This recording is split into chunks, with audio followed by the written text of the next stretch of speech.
Buenos días, ¿me escuchan? Buen día, licencia. Buen día, Listen. ¿Cómo están? Buenos días. Buen día, licencia. Vamos a esperar Buenos que días, se Lice. vayan sumando los compañeros para continuar.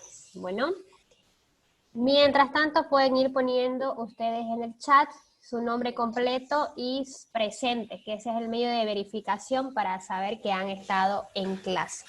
¿Listo? Lo vamos a dividir en dos partes las clases, 35 minutos una y 35 minutos otra.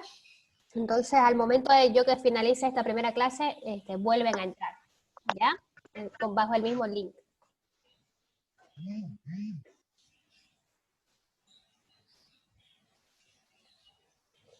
Ya, hay 37, vamos a esperar que lleguemos a 40, ¿ya? Bueno, vamos a repasar un poquito lo que hemos visto el día de ayer. El día de ayer vimos la transformación de la definición de psicología, cómo fue pasando de ser una ciencia que estudiaba el alma a estudiar los hechos psíquicos hasta estudiar el comportamiento humano y animal.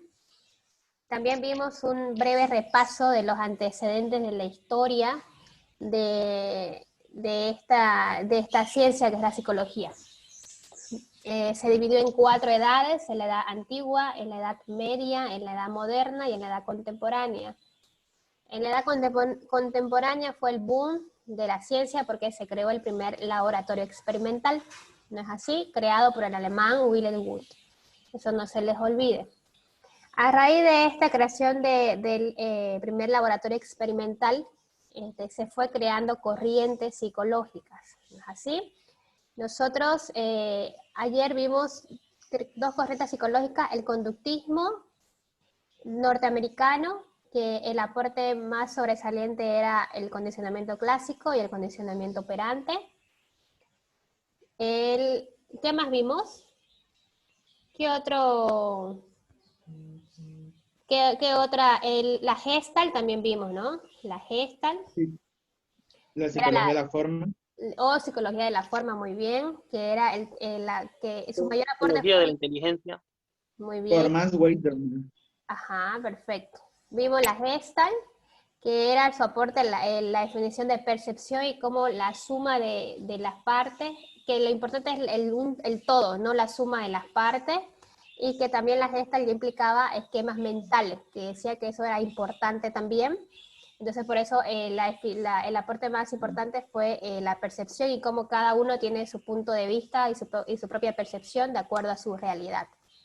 Y por último vimos la psicología de la inteligencia creada por Jean Piaget, que fue el aporte más importante fue el tener equilibrio adaptativo bajo la asimilación y acomodación, que eso era muy importante para el aprendizaje, que teníamos que comprender lo que estábamos estudiando, lo que estábamos aprendiendo, no solamente basarnos en la conducta netamente, sino comprender. Y ponía el ejemplo del niño, ¿no es así?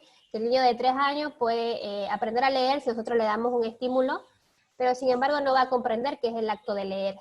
Entonces el gran aporte de Piaget es ese, en 2 momentos para un equilibrio adaptativo: asimilación y acomodación, y otro que es la teoría del desarrollo, ¿no? La teoría de las etapas del desarrollo, que vienen a ser 4 etapas, ¿no? ¿Alguien me quiere decir cuáles eran las 4 etapas que decía Piaget? Yo dicen, José Andrés. Ya, José Andrés, muy bien. La sensoría motora, que era de 0 a 2 años. Ya, muy La bien. preoperacional de 2 a 7 años.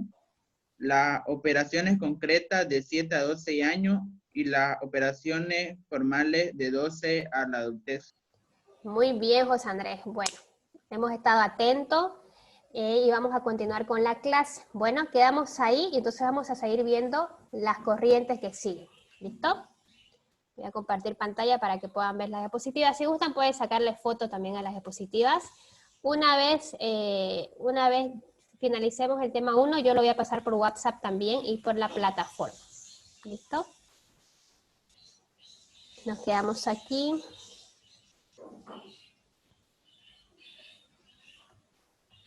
Ok.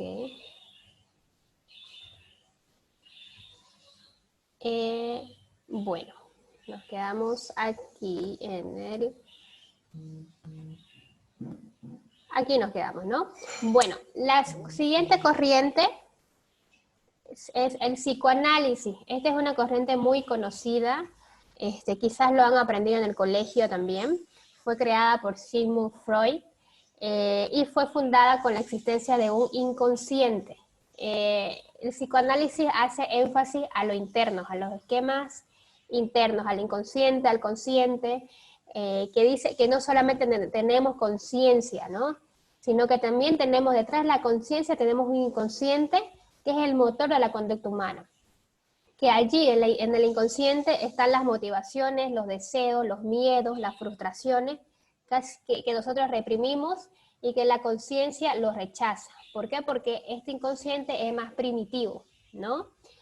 Existen dos aportes muy importantes en esta corriente, que es los sueños, el significado de los sueños y el complejo de Edipo, ¿ya? El psicoanálisis dice que el sueño y los sueños tienen un significado. El significado es que nosotros bajo este concepto, bajo el sueño, cuando nosotros nos dormimos y soñamos algo, es como que nosotros sacamos al exterior nuestros deseos o nuestros miedos o nuestras frustraciones. Por ejemplo, cuando sueño, no sé, que me voy a ir a Punta Cana de vacaciones, por ejemplo, ¿no? Es un deseo que nosotros tenemos. Entonces él dice, es un deseo que el ser humano tiene reprimido, ¿ya? O sin embargo, cuando me sueño, no sé, que en mi primera evaluación no estudié muy bien y no me saco una buena calificación, ese es un miedo que nosotros tenemos, ¿no? Entonces, el sueño tiene significados según Freud, ¿ya? Que es nuestros miedos y deseos disfrazados bajo este manto de sueño. Y por otro lado tenemos el complejo de Edipo. Machuca dice, levantó la mano, ¿me quiere decir algo? Sí, dicen, y las personas que no tienen sueño en sí, básicamente cuando tienen un sueño pasan las realidades como un déjà vu, pero básicamente no tienen sueño en sí. ¿A qué se debe? Lo O sea, que, ¿nunca han tenido metas, sueños? No, bueno, esta es una teoría muy antigua, ¿ya? Esta es una teoría, es una corriente que hoy en día hay psicoanalistas. En Argentina, por ejemplo, son casi todos los psicólogos son bajo esta corriente, ¿no? Y recién se están actualizando. Entonces, los sueños, luego vamos a ver, vamos a llegar a una corriente que se llama la psicología cognitiva, que es que este sueño implica también ciertas previas cerebrales, ambientales. Por ejemplo, si uno se come chocolate o toma soda, a veces no puede ni dormir, entonces ¿cómo va a soñar? Cuando mira una película de terror y empieza a soñar feo, ¿no? Empieza a tener pesadillas. Eso no quiere decir que es algo reprimido, es un deseo que vos tenés y que lo estás reprimiendo. Es un montón de factores. Entonces, esta es una teoría que el psicoanálisis realiza. Es decir, que quizás en algún momento no se adecua a nuestra realidad. Porque sí es verdad que algunas personas dicen, pues si yo no sueño, ¿no? No sueño. Entonces, ¿cómo puede ser que tenga deseos o miedos reprimidos, ¿no? Pero esto, en la parte de los sueños, es una herramienta para externalizar esto. Pero sin embargo hay otras herramientas que el psicoanálisis también dice, ¿no? Entonces, es común que hay personas que dicen que no tienen sueños, pero eso no quiere decir que no tengan ambiciones, ni deseos, ni nada. Esta es una simple teoría, ¿listo? Que a veces pasa, ¿no? A veces cuando estamos muy ansiosos por algo, nosotros hasta nos soñamos con eso, ¿no? Porque nosotros estamos ansiosos o estamos con mucha expectativa de que pase o de qué va a pasar. Entonces, suele pasar. Entonces, como se llama teoría y corriente, entonces esto quiere decir que algunas veces se adapta a la realidad y otras veces no, porque las investigaciones no son con el Hice una pregunta. 100% de la población. Sí, dígame, Wilder. Gracias. Quería preguntarle si sabe la causa de por qué se produce la parálisis del sueño, que en algunas ocasiones a ciertas personas les ha pasado. Claro. La parálisis del sueño se produce porque hay un evento que lo desencadena, que quiere decir que ha pasado un evento estresante y eso se ha combinado con un problema cognitivo y hace que eso combinado no podamos dormir o tengamos la parálisis de sueño. Eso se tiene que ir usted al psicólogo clínico y también tiene que ir a un especialista en caso de que no pueda dormir para que le dé medicamento.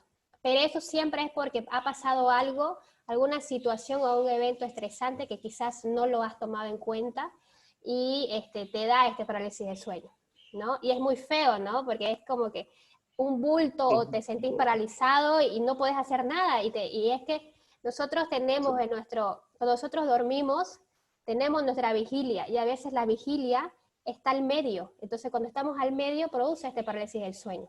Entonces hay algo en nuestro proceso cognitivo que tenemos que resolver, ¿ya? Entonces eso hace el psicólogo clínico. Entonces, tengo parálisis de sueño, ¿por qué? Entonces el psicólogo clínico le va a decir, bueno, vamos a ver la línea de tiempo, desde cuándo está pasando, hace cuánto, y entonces empieza a hacer, con algunos métodos y técnicas de la psicología clínica, empieza a desencadenar y a ver qué nudos hay para desanudar, ¿no?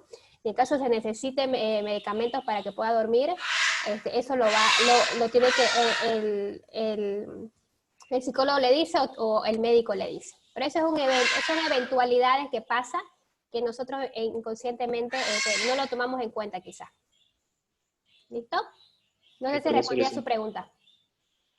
Sí. Ya, perfecto. Vamos a continuar. El complejo de Edipo es un complejo que es muy conocido. No sé si ustedes han escuchado algo sobre este complejo. ¿Alguien escuchó algo sobre el complejo de Edipo?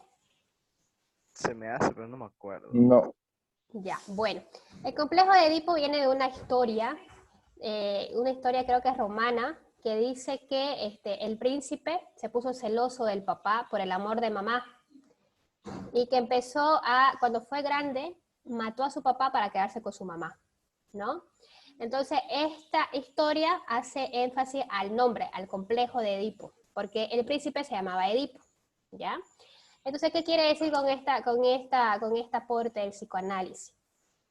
Plantea que en el proceso de identificación en el sexual de la persona cumple un rol bastante importante los padres.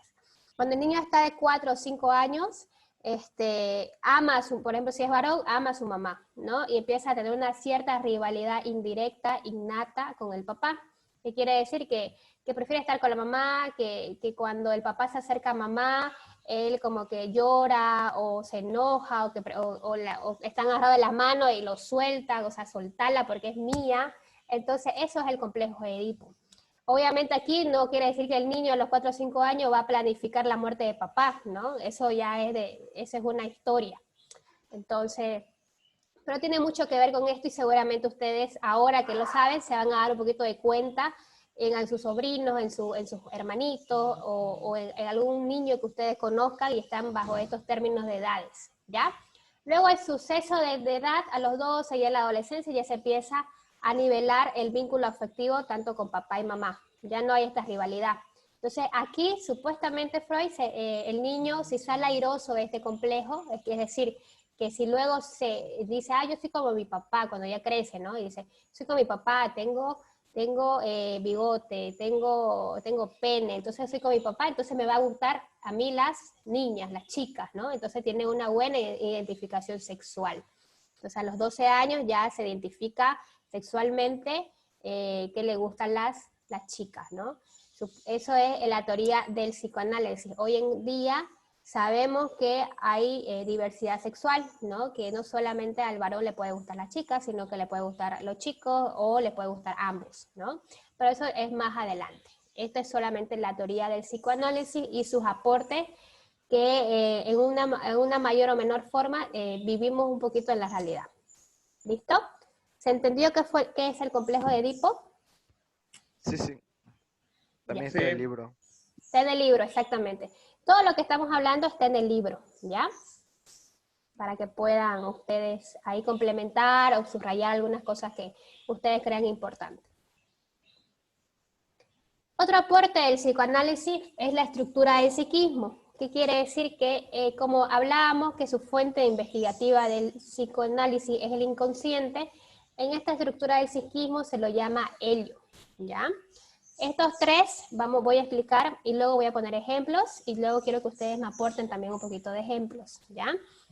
El helio es el principio del placer, es un proceso primario y es inconsciente. Entonces aquí entra la inconsciencia que hablaba Freud, que decía que aquí en este inconsciente están nuestros deseos, nuestros miedos, ¿listo? El yo, sin embargo, es lo que nosotros somos en la realidad, en la parte externa, en el mundo externo. Y el yo es el intermediario o está al medio del ello y del superyo. El superyo es el resultado de la incorporación en el yo de los mandatos paternos. Representa las restricciones y morales y los impulsos hacia la perfección. Aparece después de la elaboración del complejo de Edipo. ¿Qué quiere decir? A los 4 o 5 años ya sé que está mal odiar a mi papá, o ya sé que está mal que no querer a mi papá como quiero a mi mamá, ¿no? Entonces, vamos a poner un ejemplo que metafórico, es como que el yo y está mi angelito y mi diablito, ¿no? ¿Quién vendría a ser mi angelito? El super yo, el que me dice las reglas morales, la que me dice las reglas de la sociedad, la que me dice con qué puedo ir a la cárcel y con qué no, qué puedo hacer y qué no, qué está bien y qué está mal. Entonces el super yo es como un angelito. Y el helio es como el diablito que dice, no, hacelo. O sea, si es lo que querés, si esto es lo que deseas, hacelo, sin pensar en las consecuencias de esta conducta. Un ejemplo que yo les puedo dar es, por ejemplo, el tema de conducir a alta velocidad, ¿no? No, está vacía la calle, está súper vacía la calle, no hay ninguna movilidad, entonces no hay peligro de choque ni de nada. Entonces el yo está ahí con sus 60 kilómetros, ¿no? Por hora, o no sé, 40 o 50. Y ellos le dice, pero si vas más a alta velocidad, si te haces al que estás en la película Rápido y Furioso y te vas a 100 o 120, si no hay nadie, no va a pasar nada, ¿no? Pero sin embargo el super yo es como que en tu conciencia dice, no, no lo hagas, porque por ahí pasa un animalito, lo pisas y no vas a poder frenar, o pasa una persona, quién sabe. Entonces, el super yo es como que te da las consecuencias de tu conducta que no están arraigadas al mundo externo. En cambio, el ello es como que, hacelo, o sea, si es tu deseo, hacelo. Entonces, muchas veces en nuestra conducta y en nuestra vida habitual, muchas veces nos gana el ello, ¿no? Por ejemplo, cuando alguna vez nos las chuñamos en el colegio, ¿no? Entonces, uno sabe que no está bien, uno sabe que no tiene que hacerlo, pero sin embargo lo hace. Entonces, aquí en esta teoría del psicoanálisis podría ser que usted se dejó ganar por el ello. ¿Listo? ¿Alguien me puede dar otro ejemplo, quizás, de esta estructura que estamos hablando del psicoanálisis?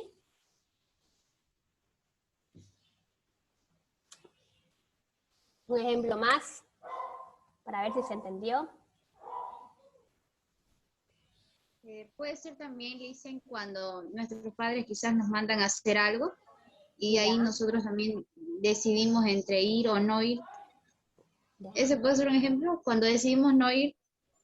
Sí, puede ser un ejemplo, o por ejemplo podemos transformarlo en que el papá y la mamá te dijeron no vas a ir a la fiesta de Juan, y uno se escapa por la ventana, ¿no? Y dices, ay, no voy a ir sí o sí, y pasa algo, ¿no? Después estás ahí por la pandemia, porque hay restricciones, estás ahí en la presa, ¿no? O encarcelada. Entonces puede ser, ¿no? Es ello que a veces nos gana, ¿no? Nos gana el instinto, ¿no? El tema de que, bueno, yo quiero hacerlo porque es mi decisión, pero sin embargo hay consecuencias que el ello no, cuando nosotros tomamos una decisión con el ello, no tomamos las consecuencias. En cambio, cuando tomamos una decisión basada en el super yo, sí, ¿no? Ahí ya nosotros decimos, no, por ahí me caigo de la ventana, o sea, y por una fiesta va a haber miles de fiestas quizás, y bueno, me la voy a perder, pero no importa, ¿no? O sea, si no me dieron permiso es por algo. Cuando estamos en la adolescencia es casi imposible analizar de esta forma, ¿no? Nosotros sí o sí queremos ir a fiestas, queremos pasarla bien, porque bueno, es la etapa de la adolescencia que hay que disfrutarla, ¿no? Entonces quiero ver si se entendió bien esta estructura y esta combinación del ello, yo, super yo. Es una lucha de la razón con el deseo. Sí, se podría decir así. No una lucha de la razón, sino una lucha de las consecuencias de mis actos quizás, ¿no? Porque igual entra la razón, porque nosotros ahí lidiamos con el tema de las reglas morales, las reglas sociales, y todo lo que nos enseñan nuestros papás, ¿no? Qué está bien, qué está mal, qué se puede hacer y qué no. Entonces es una lucha de eso con el instinto que nosotros tenemos. ¿Listo? Sí. Ya, perfecto. Ahora vamos a pasar a una corriente que es lo contrario, un poquito lo contrario al humanismo, al psicoanálisis, ¿ya? Se trata del humanismo. La corriente humanista le da prioridad a la comprensión, al apoyo, a la empatía, y sus bases son netamente en la bondad del ser humano. ¿Qué quiere decir? Que el humanismo se basa mucho en las fortalezas y en las cualidades que tiene el ser humano. Ellos dicen, ¿por qué basarse en nuestros deseos, en nuestros miedos, en nuestras cosas que nosotros reprimimos? ¿Por qué tenemos que basarnos en esas cosas quizás que no son tan buenas en el ser humano? Porque mejor no nos basamos en las cosas positivas que tiene, ¿no? En las cosas que le hacen ser mejor humano, ¿no? Ser una mejor persona. Para ello hay tres científicos, 3 investigadores que se basaron mucho en esta teoría, y a continuación les voy a dar, cada investigador aportó algo. Bueno, cada científico aportó algo. Por ejemplo, Gordon Allport aportó la autonomía funcional. ¿Qué significaba la autonomía funcional? Decía, tus motivos actuales son independientes de sus orígenes, o sea que tus motivos de hoy son independientes a tus orígenes. Por ejemplo, si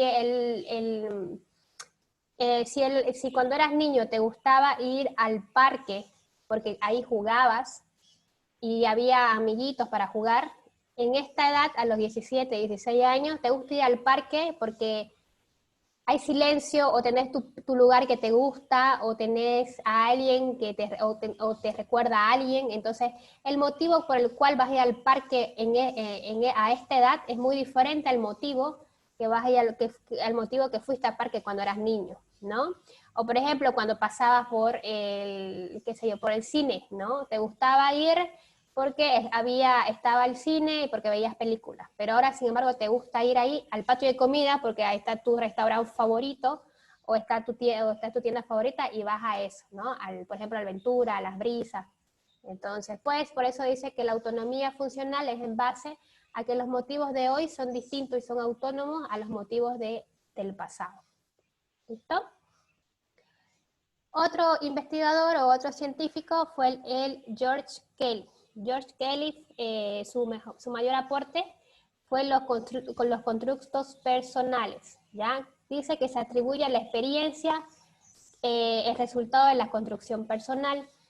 ¿Qué quiere decir? Es similar a lo que dice Allport, pero dice que vos vas a elegir ir al parque porque ya tenés esta experiencia de que hay un lugar o hay algo que te recuerda. Entonces, por esta experiencia previa, vas a querer ir al parque. Quizás no con el motivo anterior, pero por la experiencia de que te gustó ese parque, vas a volver a ir, ¿ya? Y así construir que, por ejemplo, un parque sea tu parque favorito. ¿Listo? Y por último está Carl Rogers, que en lo personal para mí fue el científico que aportó más a esta corriente, porque dice que considera que la salud mental, ya se empieza a hablar de salud mental, como la progresión normal de la vida. Entiende la enfermedad mental, la criminalidad, se empieza a hablar de por qué nosotros los seres humanos también matamos, asesinamos, robamos, matamos a nuestros hijos. Entonces se empieza a hablar también de un poco de criminalidad. Y otros problemas humanos son distorsiones naturales. Es decir, que si nosotros tenemos una crisis existencial, a lo largo de nuestra vida, siempre nosotros vamos a tener esto de que estará bien mi decisión, lo estaré haciendo bien, ¿no? Estará bien que yo estudie esto, ¿no? Entonces tenemos esta pequeña crisis existencial. Y cuando entremos a la universidad, igual vamos a tener una pequeña crisis existencial. ¿Por qué? Porque es un cambio. Antes yo tenía mi colegio, tenía mis amigos, tenía mi tienda favorita y me compraba ahí lo que yo quería comer en el desayuno o en el recreo. Ahora, sin embargo, voy a tener nuevos amigos, voy a tener que crear mi grupo nuevamente, voy a ver con quién me llevo bien, quizás hay algún conocido, quizás no. Entonces, como una nueva adaptación. Y muchas veces en ese lazo hay una pequeña crisis, ¿no? Es decir, pucha, extraño a mis amigos, no es igual que el colegio, voy a comenzar de nuevo, entonces voy a tener que hacer otra estrategia de aprendizaje, por ahí la profesora es muy mala y dice, pucha, a ver cómo estudio, ¿no? Entonces, es una pequeña crisis, pero nosotros como seres humanos nos adaptamos. Entonces, Carl Rogers dice que está bien tener estas crisis. Está bien, hay veces, por ejemplo, si se habla de enfermedad mental, podríamos poner la esquizofrenia, la bipolaridad. Dice que son cosas que le pueden pasar al ser humano y que no por eso tiene que estar aislado, no por eso tiene que sentir que no tiene bondad, que sentir que no tiene estas fortalezas humanas con las que nacemos. ¿Listo? Entonces, estos tres son los investigadores o los personajes que han aportado al humanismo. ¿Ya? El humanismo se centra netamente en las cosas buenas o en la bondad del ser humano. ¿Ya?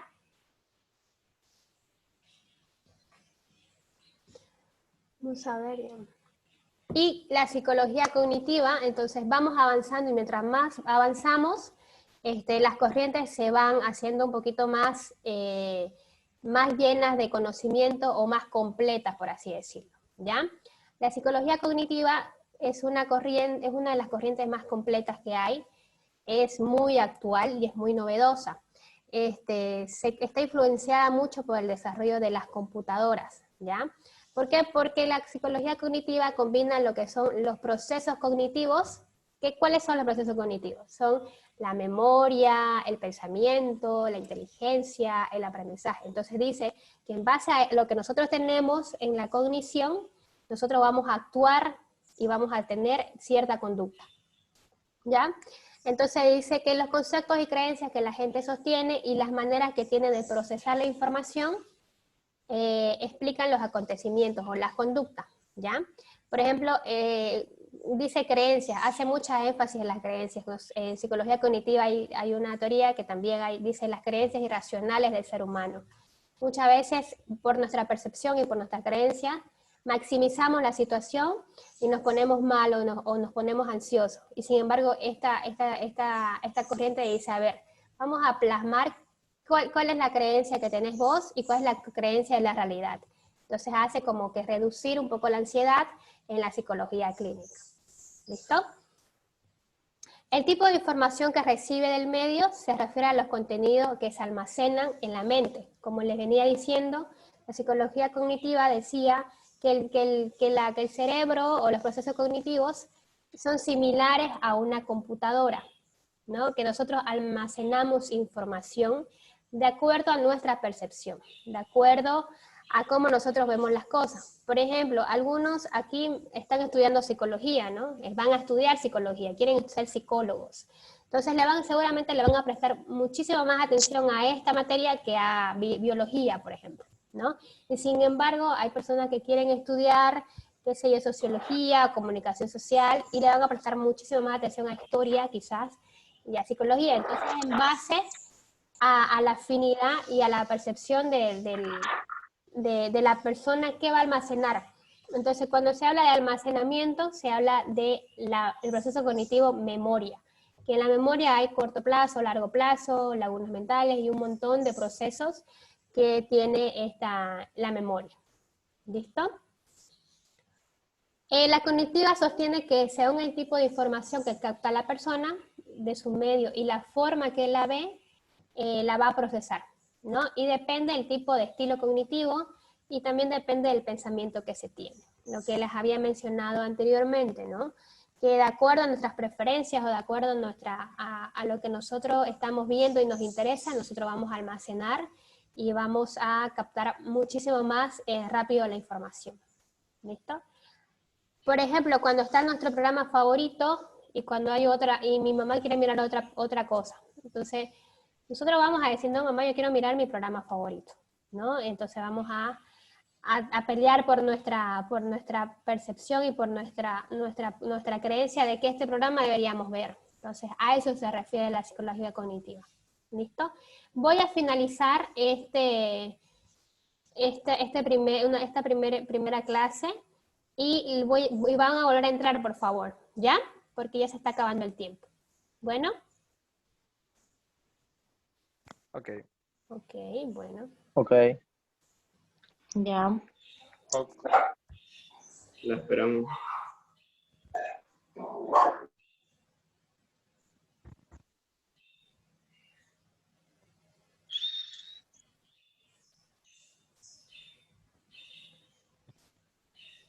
Ok, creo que...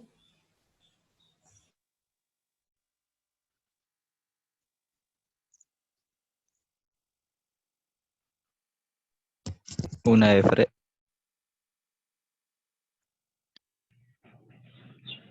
Con la P.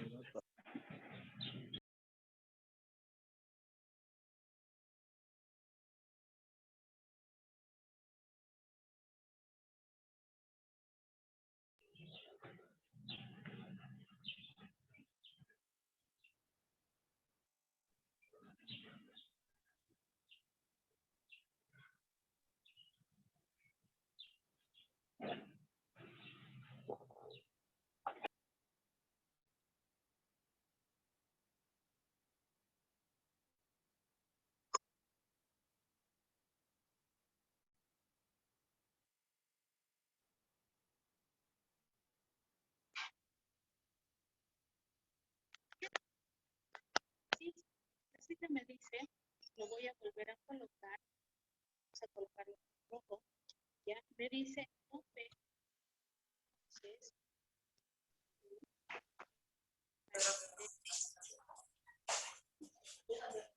¿Qué dijo? No escuché nada. Ay, voy a la puerta.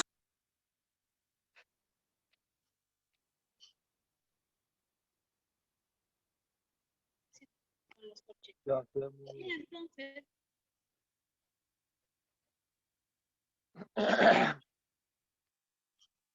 ¿no? Si no tuviera eso, entonces, ¿quién tendría que resolver? Ver la prioridad de operadores.